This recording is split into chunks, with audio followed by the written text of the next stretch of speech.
it people say it's lonely at the top, and if you're at the top and you're alone, you're a hiker, not a leader. And I Um, think, I think that's just a great line. It makes me smile because what I found was I was lonely.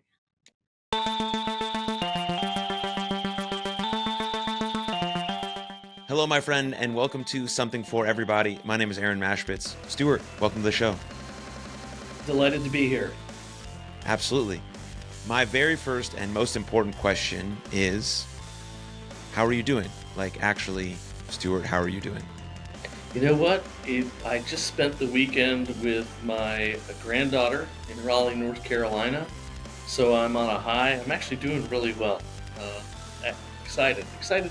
It's interesting at my age to be excited about the future is not always something that happens, and I'm really excited about what the future holds and what God's got in store for me. So Yeah, I'm excited for you too. It seems like our paths cross for a reason, right? Both hmm trying to, let's say, put good into the world, shine our light into the world. hmm And I generally believe that when those things happen, uh, people meet, paths cross, by whatever happenstance you want to believe in, God, universe, all sort of the same thing. Yep. So here we are having this conversation, and one of the things I really wanted to pick your brain about was leadership. Right. um, I think currently, just if you look at our world as a whole, you could potentially say that we're lacking leadership in certain areas. Now, I don't have to dive too deep into that, but I want to get sort of what you've learned about leadership, what you think certain qualities that great leaders possess, and how we can develop potentially those qualities. It's interesting. I think over the years of my career and even leadership outside, I played a lot of hockey. So there's leadership on the ice, as we used to call it, leadership in various elements of my life. It's sort of evolved, and I think where I live today is if I could tell the younger leader in me to do things differently. The very first thing is to get rid of ego, and I think you point to some problems in leadership today in our world, and I think most of the problematic leadership in our world today is leadership that's built on ego. And I think if I could say, okay, here's three things that I would tell the younger me to be focused on in terms of leadership. Number one would be humility. And humility means not thinking of myself less, but thinking of less of myself and more of others. And I think that the best leaders, the leaders that last, are the leaders that are others focused. And I would say if I look back on my career and my life, 90% of the challenges, problems, pitfalls, issues that I had were because were based on ego and pride. Whether it's winning an argument or not being necessarily as kind to the people who work with me, or placing myself or my interests over the interests of those people that I'm leading. So, number one would be humility. Number two would be curiosity. Mm. I think that sometimes, particularly when we become leaders and we grow, we forget to ask questions. We always want to have the answers, and we figure, well, I'm a leader, so I have to have answers. And candidly, I think the best leaders ask better questions. And then third is like compassion. I think once again, the further along you go in your leadership, the less you seem to have time for compassion. I guess it's tied to number one in terms of being others focused. But I would say humility, curiosity, and compassion are key. How have you maintained your humility with the track record you have and with the success that you've built up? How do you run these businesses and create all these relationships and not get like a I'm the best in the world sort of mentality? It's funny. The first thing that jumped out at me when you were talking was, the person who says I'm humble probably isn't. Um, Yeah, Uh, it's like when you're hanging out with your buddies and some guy's like, "Yo, I'm the best fighter here. I'll fight everyone." And it's like, well, the people who know how to fight don't ever want to fight. They just want to no, relax. no, and they're not going to tell you. Yeah, No. they're not going to tell you. They're going to surprise you. Um, so to be honest, I think that being others focused takes the pressure off trying to be humble. Do you know what I mean? Like Mm, if I'm focused as a leader on the needs of the people that, if I'm asking the right questions and looking out after people and trying to see who needs whatever they need, I think that's humble in itself, and it causes you not to have to ask ridiculous questions like, "Am I being humble enough?" All you got to do, in my opinion, is focus on other people, and that other stuff comes. There's a caveat to that, though, because some people think humble people are weak, mm. and I think that that's not true at all. I think that um, nobody's going to follow someone who doesn't have a certain degree of self confidence. So it's that fine line in leadership with going, I'm confident, I'm really good at what I do, I know my own strengths, I can lead a group of people into battle, whatever that battle is, with a degree of confidence that I know they're going to follow me. And in leadership, I'm a student of John Maxwell. I mean, leadership comes not with rank or title, but it comes with he would say, first of all, some proficiency in something, and then that, others focused, and then lastly, but how am I at making other people be leaders? Because I don't think a great leader doesn't think about, how do I replace myself, and so how do I take someone that I'm leading and make them into a good leader? And those kinds of focuses are, I believe, to a certain extent, missing in society today. Yeah, I'm 100%. I coach baseball, so I think about this stuff a lot, and um the the fine line between confidence and arrogance Yeah, is right there, right? Confidence goes right along with humility. To me, confidence is a trust in oneself, but also the most confident people say I don't know all the time. They do. Like, yeah, hey, I don't know, but I can find out, or I know the person who does know that answer. But I can lead you in the right direction to find that answer. But I'm confident enough and in my own being to know that I just that's not my area of expertise. And so I think that is more confident than yeah, someone who's arrogant. exactly. The security to say I don't know, it belies a certain element of confidence, right? Yeah. And Yeah, a then lot of people who are not confident or are insecure tend to try to answer questions they don't have the answers to, so they don't appear like that they don't know, and that's the opposite. It's also the opposite, Aaron, I find, with false humility. And so I've met people who, oh, I'm not that good at this, or I'm not good, and in actual fact, they're begging for you to go, no, no, you're really mm, good. Like it's the opposite. I'm going to say that I'm really not very good at something so that you tell me that I am, yeah, that that seeking of validation, Yeah, yeah. is an interesting one as well. Hmm. Just based on, I don't know, potential insecurities that that person may have, or just the need for approval, or whatever the case may be. But that, yeah, then you leap into arrogance, and like you said, I mean, that person, thinks that they're wonderful, all things are perfect, they know all the answers, They're the right? And smartest that's where person in the room, right? that, I mean, you said it earlier, what's weakness? I think that an arrogant person, they're technically weak because they're not able to have some of the other qualities that you mentioned, right? There's no curiosity with someone who's arrogant. They No. don't have compassion for other, right? They just think I'm the best, I'm wonderful, put me on the pedestal, getting to that sort of narcissistic place. Not there yet, because that's a very severe sort of placement to be in, but Yeah. yeah. Hold on, quick drink. Yep. No worries. You're an And also, athlete. You're an athlete, and you're confident enough to go, I still need a drink. Yeah, 100%. Even though I watch Remember the Titans a lot, and they say don't drink water in that. But anyways, Great it's a good movie. movie, Yeah. great movie. One of But my all time favorites. Yeah. Amazing. Another thing that I think about is that point you made about curiosity. And I think sports coaches do this a lot because they're very good at telling their players what they need to work on. Like, hey, you need to be a better fielder, you need to work on your speed, but they forget that they could always be improving as well. And Hmm. so they're not taking their own advice. Essentially, they're not being curious about how they can improve their own game because they're hyper focused on how their players can improve their game. Now, it's important. You're the coach. That's sort of your job, is to make the improvement of your players.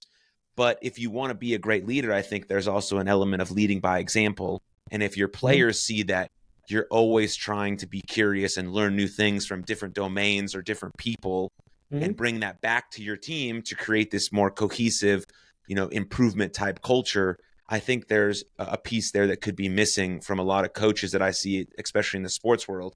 And I'm more talking about at the younger ages, like high school ages. But what do you think Yeah, about that? I think coaches, leaders, being open to asking the question, how can I lead you better? What can Mm, I do to serve you better? I worked with John Maxwell, who's one of my mentors, and he was helping us in a corporation, and he never hesitated. He's the quintessential guru of leadership, but he never hesitated to say, he didn't think, well, what I'm providing is so amazing. There's no question you should be taking it and using it. He would regularly ask, okay, so what can I do? What can I do better? mm. Where am I not meeting your needs? And I think coaches could do that too, where am I not meeting your needs? Where can I, always being curious about how you can be the better version of yourself. That to me is the quintessential leader. Yeah, because we're asking for feedback, or I mean, our players are asking for feedback from us. Hey, Yeah, coach, we had a great week of practice. What do you think I still need to work on? Hey, your feet work is just a little bit slow here. Your whatever the case may be, random sports analogies. But yeah, I like that's an amazing point, especially if you're working with kids who can give you feedback. Now, I'm coaching 9-year-olds. They're not giving me feedback, but I'm asking feedback from the parents. Like, hey, yeah, what do you think is missing from me? But if you have older players, high school and above, like they definitely have something to say because they're thinking about it all the time. Um, yeah, and yeah. you're, They're kind of going, okay, I'm weak here. He hasn't addressed that, or he's always focused on this, and he's never focused on that. And we need to be open. Like while we have confidence, we need to be open. If we're others focused, if we're servant leaders, then the most important thing is that we're providing value to the people that we're coaching or leading. Right? yeah, yeah, servant leadership. That's what it's all about. It's really Yeah. cool. Really cool. Has that always been something that you've done as a leader, or has that evolved and progressed over time? It it it started that way. It disappeared because my ego got in the way, and then it returned. Um, so when I was my first management jobs were, I was really young. I was in my 20s, and I was managing 40 and 45-year-old guys. Mm, They were sort of career sales guys in a very high impact environment. I worked for Motorola, which was back then, before cell phones, was the company that sold all the communication systems to fire departments, police departments, and hospitals. And so the guys that were selling to the fire departments and the guys that were selling to the police departments, these guys have been selling, two-way radio systems for 40 years or whatever, and they were kind of crass. And I came in and was placed in a management position. It actually formulated my style of management because I couldn't go in there and go. First of all, they were calling me college boy. Hey, college boy. So I decided that, well, what can my role be in this situation? I'm not going to really manage them. And so what I decided was I need to provide value to these, 6 or 8 guys who'd been doing this almost since I was in diapers. And so the value I saw was, let me remove hurdles. So you tell me. So we would meet, on a regular basis. This is before we had this kind of a medium, but we would meet for breakfast. I'd have them all drive from different parts, and we'd meet for breakfast on a Friday morning because I knew they were going to go golfing that afternoon. And I would say, okay, so what can I do to remove hurdles? What can I do to make your lives easier? And Motorola was a big corporation, so there was always kind of issues. And so they started to respect me because I knew my place and my where I was going was I'm leading this group of people and I'm leading them in a way that is about removing hurdles as opposed to trying to tell them what to do. Mm. And that served me well for many years, but then I got into my cocky 30s and 40s and started to believe my own press. And that's when, kind of ego took over. And ego has an amazing way of humbling you over time. And, I started to go revert back to I'm just, as a leader, I'm just here to make you successful. I'm not here to make me successful. And a rising tide floats all boats. And so if I focus on making each of you successful at whatever it is that you want to do, whether that's from a sports perspective or a business perspective, if your primary role is to get the best out of, I think about you coaching baseball and you say, I want to make you the best first baseman. I want to make you the best pitcher. I want to make you the best catcher. If you do that, you will be successful. And it won't be about you at all, which is the Hmm. cool thing, right? So, Yeah. I, it's so challenging because there's very little praise for coaches or leaders. And sometimes that makes it hard to keep going if you're not intrinsically motivated by just doing the thing. If your motivation is outside of you, then you're upset because no one's praising the great job that you did. You're not getting all the press conferences, you're not getting all the accolades. But the best coaches are the ones that you barely even know are there. The best leaders are the ones that wear the hoodie with the cutoff sleeves in the cold weather games Bill and have Belichick. his that's right. And have his Yeah, players, doing the thing.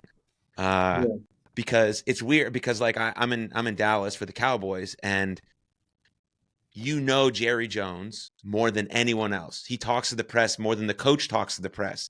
He's the guy up front taking this win for his players, and he's not even around when they lose and blames everyone else when it happens. No wonder why they can't win a game in the playoffs right. because the culture and the leadership is not there. It might be there in the regular season because he's loose and relaxed and whatever. Mm-hmm. And then Mm-hmm. they get into the crunch time where he wants to win a Super Bowl, and now it's press, press, press, press, press. You're the ones who did wrong. I'm perfect. What's wrong with you guys? Yeah, And so that's where you can see sort of faulty leadership. But I understand how coaches and leaders can sort of go off the mark like you did, you said in your 30s and 40s, because sometimes there is very little appreciation for how hard you're working. yeah. And that can be very challenging at times. I think I'm just actually, this is kind of cool because I'm just in the process. I'm going to be heading in May away from to a certain degree civilization, and I'm in the process of writing a book.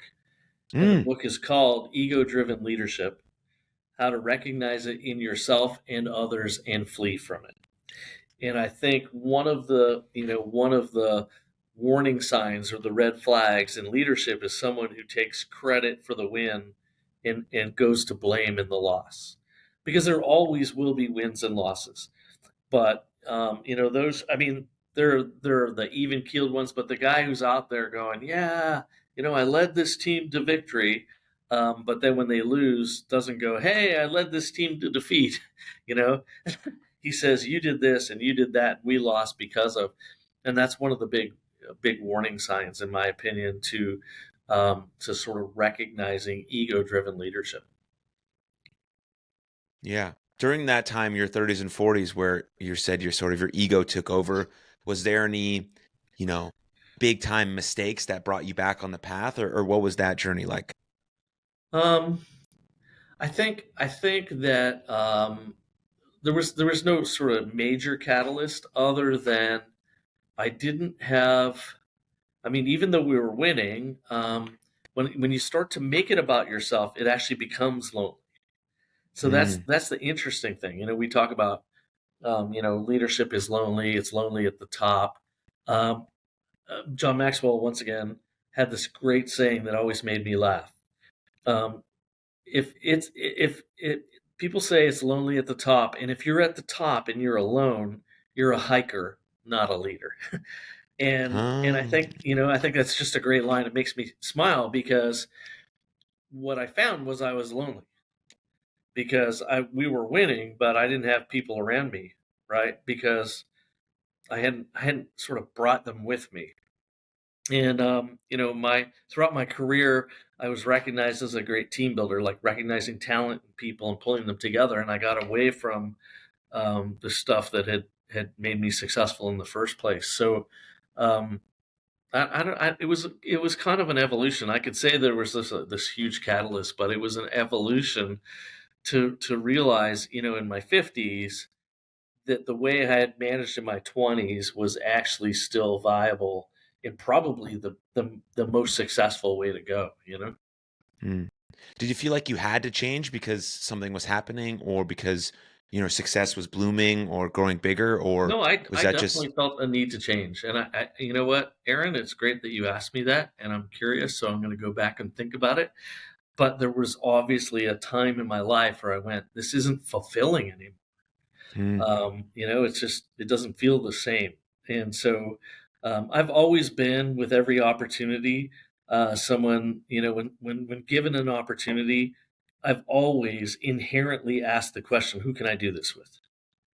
Right? Like, oh, there's this really, so people would approach me, hey, we have this company, we want to start, we would like you to lead it. And my immediate question is not, oh, this will be cool. My immediate question is, who can I do this with? yeah, And I think if that's sort of inherent, if that's inherent in you, makes it much easier. yeah, a people collector, as you would say? Well, yeah, I have been actually called a people collector. So, Yeah, yeah, so I think I that's learned that's a that from cool my title. grandfather. My grandfather lived to be over 100 years old, and I remember I used to go visit him all the time, still completely with his faculties. Like he was like right till the very end. He just didn't wake up one morning when he was 103. Hmm. But he used to tell me, he said, I feel like a miner. I'm like the old miners, and he goes, I have a wheelbarrow like full of gold nuggets that I've collected over the last 100 years. And he said, you know what? All of those nuggets are people. And he said, and he outlived most of his friends. He even outlived some of his kids. But his whole, and he imparted this on me, like, if you're gathering people, if the nuggets in your life are actually relationships, you're going to be much richer at the end of the day. Yeah, I don't know if you saw this study that Harvard did, but they did like this 85-year study on how to live the good life. I didn't. And basically, there was two glaring results for the good life. One is take care of your health, and the second one is the quality of your relationships. Wow. That's it. That's how you Yeah. live the good life. And I think your whole life is probably a testament to quality relationships, I would say. Yeah, I mean, we make the mistake of measuring ourselves, with the size of our house, or I like cars, I like houses, but you can't measure yourself that way.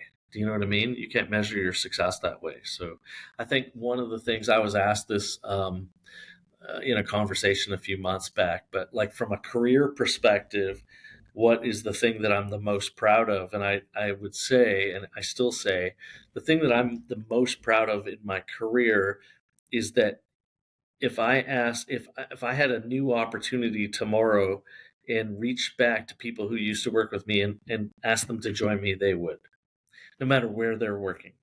Like if I said, 90% of the people who've ever worked with me before would work with me again. To me, that's something I can be. Yeah, 100%. I mean, that's like the most amazing compliment you could receive without like basically asking for it, just because you led with your heart, you led with compassion, you led with some of those qualities that you talked about at the beginning. And Um, I like to have fun. I appreciate that coming to work is can be a pain in the ass, and that people who are happy work harder. And so if they get up in the morning, the other stat that I read, I'm not sure where, but 80% of your on the job happiness is tied to your boss. 80%. 80% of you going, I Wow. like my job or I don't like my job is tied to your boss. How do they make you Mm, feel? Like, mm, and because there's crappy surroundings everywhere, but as a manager of people, are you are you making the journey enjoyable? And so, I was thought, you know what? I want people to enjoy themselves when they come to work because they're going to work harder, longer, and they're going to be more effective because they're enjoying their job. So I like to laugh. I like socialization. I impress on the managers that work with me. Take your folks out after work. Don't even take them out after work. Leave half an hour early. Leave, if the day ends at 5, take your folks out at 4. Go somewhere. Go have a drink. Just laugh because that's sticky. And that's, when you have a crappy day, they go back, yeah, but I really enjoy where I work. I really enjoy the folks that I work with. So. yeah. Did you always realize that relationship first or relationship driven culture would lead to more success or more money, or was that something you learned along the way? You know what? I think it was inherent. There's a lot, most of what I've learned, I learned along the way. I think that one was sort of inherent. It was built into me. So I've always been a relationship person. And I choose to think about it as I happen to be a relationship focused person, and as a result, got to be successful. As opposed to, well, I'm going to use this to be. It just made life easier for me. Yeah. I mean, you probably, maybe without realizing it, learned some of it in sport, like playing hockey. I mean, that's where I learned relationships. I mean, I'm Oh about to yeah, get married, Stuart, in September, and congratulations. my all my best men are guys I either wrestled with or played baseball with, and like I love them. I love them, and I want them there right Yeah, next to me. And that's how long our relationships have been going. So I know the power of that, and I learned it yeah. from I playing think it's sports. And interesting you say that because I think we develop relationships in battle. You know, in battle, battle could be sports, battle could be work, it could be anything. But when you're doing something together alongside of folks, that joint sense of accomplishment binds you like nothing else. More than your brother might, unless your parents are a pain in the butt. But I think, yeah, just doing something together as a team binds human. I always used to say, and you're an athlete, and so you'll appreciate this. I love away games, because away games, when I coached hockey, I coached my son. Away games bind the team together because you have a common enemy. You're out of your own element. You pull together. Two guys on the team who are prima donnas, who are battling each other. We're out of our territory, and in order for us to win, we got to do this together. So that whole sense of team is so important. But a team can't flourish unless it has a great leader. You know, Teams will fall apart without someone there to sort of hold the glue together. I'm really into hockey, as you might imagine, and where I've mentioned, and my son-in-law. I was just with him in North Carolina this past weekend. We were talking about the best hockey captains of all time. And you know what? They were all proficient because, like I said, in order to lead, in order for people to follow you, you got to be good at something, right? Nobody's going to follow somebody who's really not competent. But the best leaders weren't always the loudest. They weren't always, the best players on the team. They were the people who could pull it together. yeah, I mean, I remember that exact thing happening my freshman year of college, and there was this guy on my team named Alex Oberly, um, who's been on this podcast before. He works in finance industry, but he wasn't a loud guy. But every day when I drove past the field to either get to class or get to the field, he was already on the field working sprints, Yeah. band Yeah. work, throwing extra, working on his pitches. And he never said, if you never saw him on the field, you'd have never known he was doing that work. He just showed up every day because this is what he Mm. wanted to do. He was not going to make the major leagues. He knew he wasn't that good. Yeah. But this shit right here that he was doing was important to him. this Yeah. moment. He knew he was going on to different things. He had Yeah. aspirations to be in finance and do whatever this stuff. Yeah. But right here, this moment, and as a freshman, seeing that, and he never talked about it. Again, never Right. talked about it. Yeah. Like he Just wasn't led like, by "Hey example. guys, what were you doing? I was out at the field." He didn't say that. He was like, "I was just hanging out, doing whatever." Yeah. Right? But he Yeah. he was actually at the field, and I saw him, and I Yeah. saw him that ingrained something in me that if I want to be like this guy, if I want to be able to encourage my team and have my team trust me and be the guy that gets the ball when the pressure's on, Mhm. whatever situation you're in, to get the call, to do the presentation.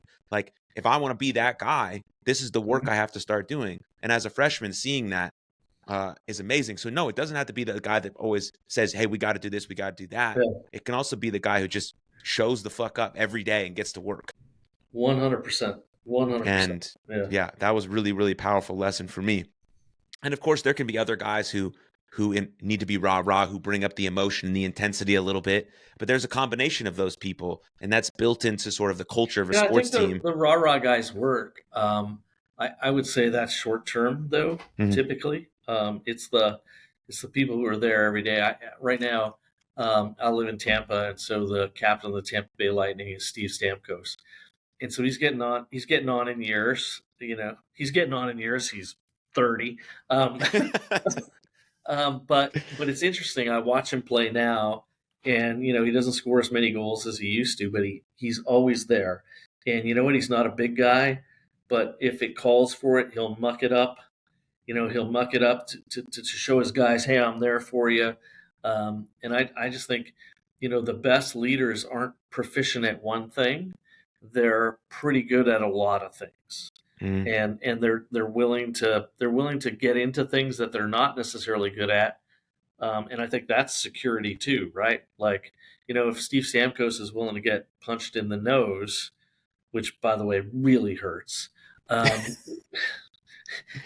every every time one of my friends would start, being unreasonable in a bar, I'd go, "Oh man, this is gonna hurt." Like, I just hate getting punched in the nose. But like, if he's willing to do that, because he's not really a fighter. He's a leader. Like, he's going, "Okay, boys, we're in this, and I'm with you." And I think as leaders in business, it's the same thing. You know what? We're having a bad quarter. I'm not blaming people, and I'm not, by the way, telling you to stay late and figure this out and going home. You know what, boys, women, men, women, team, we're in this. I'm sticking it out with you. You know what? We have a project.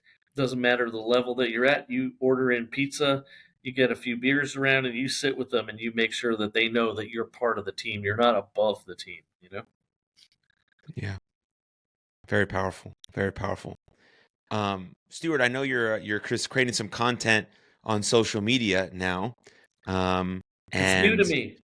right, it can be fun and challenging. It has its pros and cons. We don't have to get into the whole debate about social media, but my question is, for the younger generation who is on social media a lot, what would you want them, to understand about maybe building relationships or leadership or anything that you think that they might be missing moving forward going into their lives that could be helpful? I think the number one thing would be real. Be real. I had a post a little while ago that said, "Is your real REE life the same as your real REAL life?"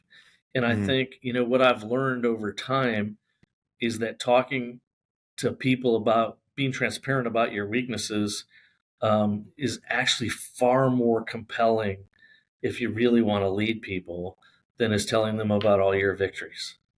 Because when you tell them about all your victories, it's unattainable to many people. And I look at social media and I see these people with these unreal lives. They're having a crap day, but they only show themselves smiling with the sunset.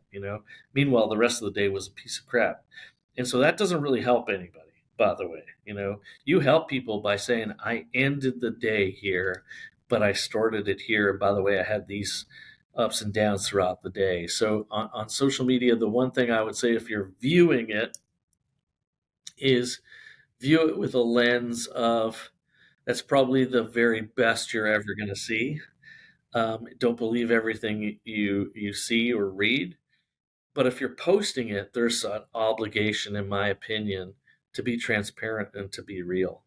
and to just focus on, is my post, I go back to leadership, is my post others focused, or is my post me focused? And my wife and I have challenged each other. We live a pretty good life, but we've challenged each other when we post things, particularly on Instagram. Does this post say, look at me, look at me, look at me? Or does this post say, here's something you can learn? Here's a lesson. Here's something I want to share with you. If all you want to share with someone is how big your house is, or how amazing your meal was, or unless you're telling them, hey, you should come to this restaurant because this meal is really good. Or are you posting it to go, look at me, I eat in the finest restaurants? Right. I would say to people posting on social media, it will be ultimately much more fulfilling for you to not to ask the question, is this post about me, or is this post meant to help them, the people looking at it? Yeah. Yeah, it's a good point. I there's something I've been thinking about with like ultra successful people, I think are really, really bad at giving advice because Yeah, when you get to that super top level, you sort of forget what it took to get to that totally, level. totally. So you're saying, hey, you guys, like, you need to have a 4.5 hour morning routine, and you need to do the cold plunge and the sauna, and you need to do this and this and this and this and this and this and this. You can do that now because you have the time to, because you Yeah, spent the last 15 years building that, but you forgot where you started at, where I'm a mom with 2 kids and I'm trying to get this business off the ground. I have 45 minutes before they wake up to get this shit done, and this is how I'm totally, going to do it.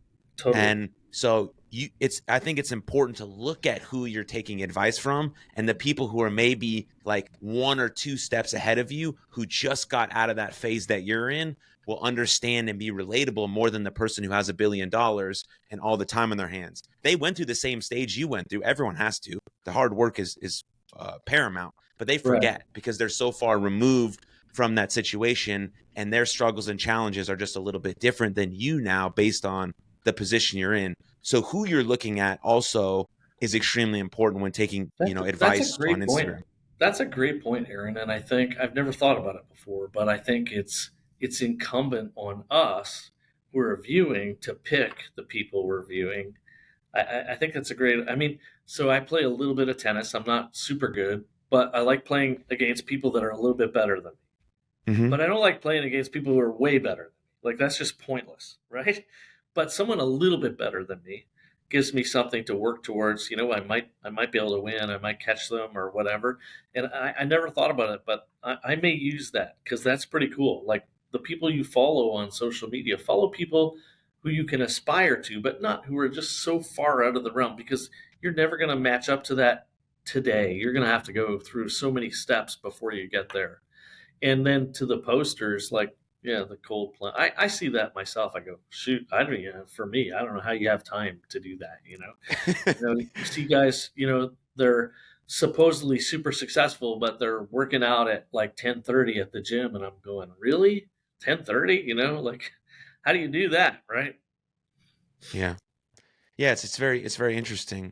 So I am thinking about that, and it helps me, especially like with a podcast like this, right? This is episode 254. If I look at someone like Tim Ferriss or Joe Rogan and their 1,000 episodes, like, it's tough for me to, like, but I can go back and look at their search history, and I can look at their 200th episode and be like, oh, okay, cool. Like, Right. And I we're on. bet you if you go back and look at your 20th episode, right, you go, wow, have I ever improved? Like I only started getting Exactly. into the social media game like over the last 6 months, and even now I'm almost embarrassed with the early stuff that I posted. I'm kind of like, ooh. And it's funny because the probably the greatest leadership book of all time is John Maxwell's 12 Irrefutable Laws of Leadership. And he told me he was asked to rewrite it, and to sort of abridge it for, I think, the 40th anniversary or something like that. He said to me, I looked at it, he goes, it was utter crap. He goes, I was like rewriting the whole thing. And here it is up there as probably the most respected leadership book of all time. And he's going, that was so long ago and it's crap compared to what I do today. So everything's an evolution, right? Yeah. Yeah, I think it's amazing, and that's why you keep those social media posts up. You can go look at episode 1 right now. There's not even a microphone. My friend is holding the camera. It's awesome. It's awesome because you can, when this podcast, maybe is reaching 1 million people and someone is inspired to start a podcast because of this, they can go look at my start and be like, okay, I can relate to Perfect. Aaron. That's That's awesome. And awesome. that's beautiful. That's That's amazing. awesome. It's funny, Um, funny story. We started doing these monthly messages that I do, and my very first one, like I didn't have a tripod or anything. I just thought, hey, I got stuff in my head, I want to share. And my wife was holding the camera. She let somebody in to the like somebody asked to come in. She didn't know what she was doing. She pressed the wrong button, and all of a sudden it's me and some dude who's in bed. And it's like, oh gosh, have we ever screwed this up? I was so embarrassed.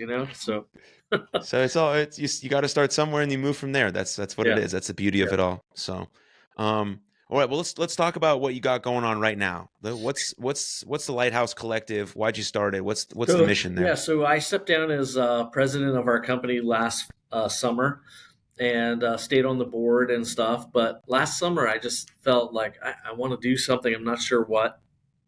I read a book by a guy named Jamie Winship, who his whole thing was a little faith based, and he said, what are you getting from this, and what are you being told to do? And so we started Lighthouse Collective because I believe that, I just did a big post on this recently about the whole anti hustle movement.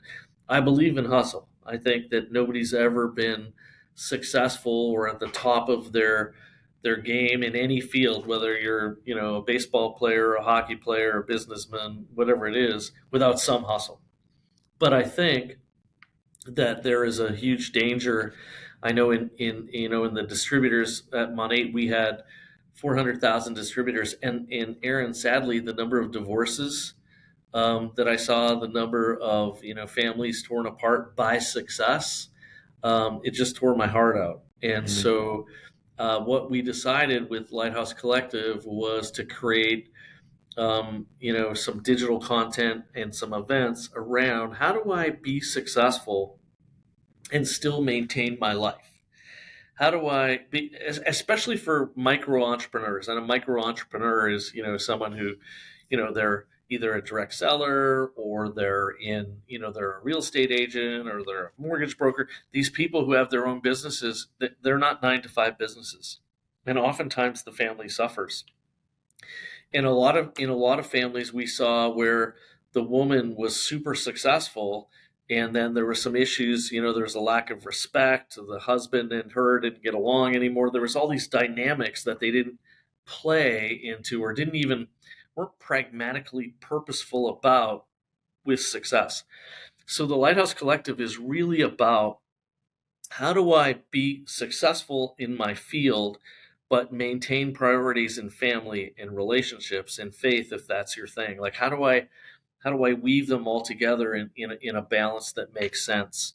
And so we're trying to provide an environment for people to be proud, to be bold about their family, to be bold about their faith, if that's their thing, to be bold about, their spouse, without having their business suffer. And so we've had a lot of incredible response to people going, oh, finally somebody's talking about it, because it was a bit of a secret. If you look at how many successful people materially have failed relationships in their life, it's an incredibly disproportionate amount.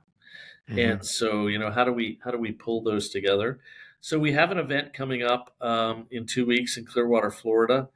We have some amazing speakers that are going to be talking about, how do they pragmatically, purposefully prioritize their life. And they're all incredibly successful business people, and so they're gonna sort of give tips to folks about how do I weave my faith, my family, my spouse, my relationships into a successful business. I don't believe in work-life balance, to be honest. I think that's a fallacy. I choose to lean into something called work-life rhythm, and, Mhm. and it's like, to me, it's like an elastic band. It pulls. You can't help but realize if you pull the elastic band this way, that it's going to move a little bit this way, and then if you pull it back, it's going to go this way. And so it's that as long as it's moving back and forth, you're in good shape.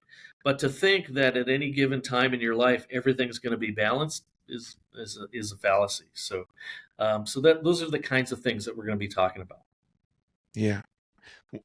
Couple notes on that. One, hard work is the barrier to entry. Like if you're not going to work hard, nothing's Totally, going to happen. totally. But there's also a point of that rest, recovery, sleep, exercise, eating Yeah, well is all part of that. You have to take care of yourself to be able to, get to the edge of your capacity or the be at the tip of the spear, whatever the case may be. right. Um, Second, Completely underestimated, by the way, Aaron. yes, Rest. 100%, Nobody 100%. goes, how are you successful? Well, I rested. but you are bang on, because without rest, there's no rejuvenation, there's no refreshment, there's no ability to go on. Yeah, I mean, think about how you feel after getting 4 hours of sleep for 3 nights in a row. Now, I'm Mhm. not saying that you should never do that. There are times in our life where we got to sprint. You're in college, Absolutely. you got big exams. Like maybe getting 4 hours of sleep is the best you can do because you got to do all this other stuff. But making that a habit for the rest of your life is just going to make you underperform. That's right. You're going to try and get the best sleep you can most often, but there are going to be periods of your life where, hey, baby, we just got to go right here. I got Exactly. 3 weeks. Let's fucking get after it. And then, okay, then I can Exactly. start to get my recovery and my rest back and get in a better pattern. That's part of That life. goes back to rhythm, right? It's Hmm. rhythm. It's back and forth. If you pull too hard on that, eventually it's gonna break unless you pull back a little bit the other way, right? That's right. And then, I mean, what you're speaking to about relationships and family, like, I don't know how many stories of athletes or anyone uber successful we've heard who gets to the top of the mountain and they got literally no one to share it with. Right. They're just there by themselves. They don't have their family, their kids, their wife, Yeah. anyone. Yeah. And I understand, like I really, really understand that there are sacrifices that have to be made to become really, really great at something. But Right. those sacrifices don't have to be the people that you love the most. They can be Totally other agree. things. Totally agree. Um, and you have to be able to pick those things. You have to sort of see that as a vision, like, okay, if I really want this thing, what am I actually willing to pay for it? Yeah. And like, because people say all the time, oh, I want to be like LeBron James. Do you want to pay the price that he's paid? Right. Do you Yeah. want, like, literally, maybe you don't. If you don't, that's totally fine. But don't say you want something if you're not willing to pay the price for it. Yeah. But there Yeah. has to be, like you're saying, like knowledge and wisdom and tactics and practical advice about how we can keep the people we love the most with us along with the journey. So when we get there, man, we can share with them. We can enjoy it. We can be like, this is awesome for all of us. I didn't just do this for me. I did it for everyone, for our Exactly. people, for whatever, for our community, for anything like that. And so Well, that's such a you've played up. powerful thing. You have a unique perspective because you've wrestled and you've played on team sports. And I don't want to put words in your mouth, but I'd love to know what is more fulfilling, because I got to be honest, winning with a team to me is like I played tennis and I played hockey, and I love winning in tennis. But man, when you win with a hockey team, it's a different high, right? Like we did this together.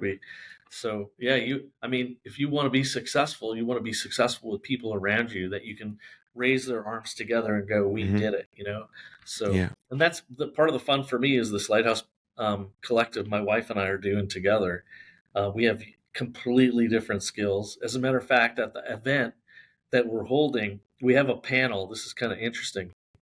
We have a panel that is being moderated, and it's three people, spouses whose spouse is in the spotlight. So these are Oh. three individuals, two women and a guy, whose spouses are always on stage or in the spotlight or speakers. And but the panel is for, well, how do you deal with that? How do you support them? How do you feel part of it? How do they make you? How do they let you know they appreciate you? What's your role? So it's that part of that panel is going to be really exciting, actually. Yeah, that's really, really cool. I want to check that out, listen to that for sure. Um, but yeah, I mean, when you're talking about winning with the team, I got goosebumps just sitting here because there's just like there's nothing like it ever. Nope. And Nope. I try to relay that to the boys that I coach. Like, at some point, this is going to come to an end, and I promise you, with all of your life, you're going to want this feeling again. This sense of Totally. community, this sense of love, this sense of partnership.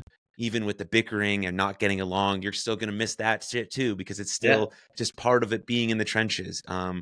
And I love that businesses are trying to move into that sort of team athlete culture space where they're creating this unity, where it's togetherness. And I know a lot of jobs are individual. Baseball is a very Yeah. individual Yeah. team sport. So I get it, the idea, but you still can be like one and have a shared mission and a shared purpose, and like, and Yeah. feel with the other, and like But celebrate that's together and all the those things. coach, the manager, the leader. That's their role. Is how do you create an environment where everybody understands their role in the joint mission? Yeah. So our role as leaders is to go, here's the joint mission, here's your role, here's your role, here's your role. But together, we couldn't do it without that, and that. Like, we each need to play our own role. One of the best sports, in my opinion, for demonstrating that is football. I mean, my son was an offensive lineman, and so all he had to do was go, your job is to take this, there's all these players on the field, everything's evolving, and you have to do this one thing. You have to take that big guy in front of you and move him to the left. But if you don't, and if you move him to the left, and all things being equal, the play will evolve and there'll be a win. If you don't move him to the left, it is for sure the play is going to die. So Mm-hmm. it's that whole team thing is so important, and our role as leaders to help people understand and appreciate all the different roles, and then to make sure, though, that everybody feels part of that mission, part of the goal, part of the outcome. Yeah. Amazing. I know you can, people can get more of you on Instagram, but where else should people go if they want more of you?